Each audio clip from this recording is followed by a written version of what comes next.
اینا سنگ ببینید اینا سنگ شکوف میگی که اگه تونل اینا مثلا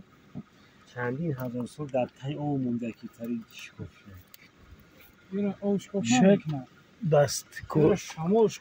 دستی کار یگون نفر باشه کی میدونه ایش کی نه این دستی کار طبیعت سنگوی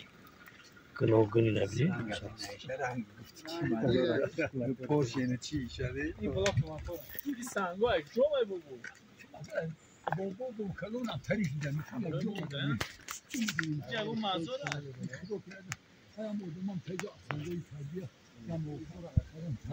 برای تموشو موشو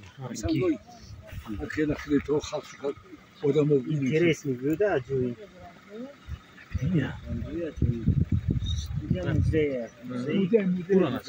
موزه سنگ ها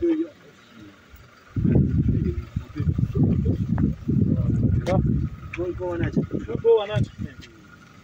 این ای طرف نه چی مگه من میپرسم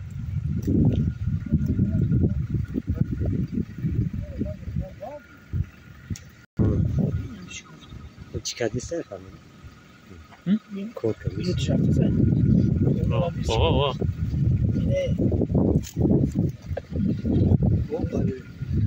یم غلط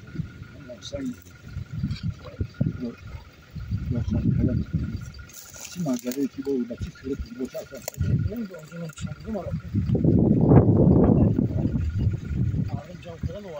سنگ های غیر مقرره که مردم جمع کرده اومده انجره همچون موزه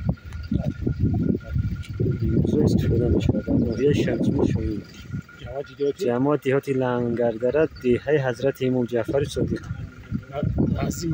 نزد مقبره حضرت امام جعفر صادق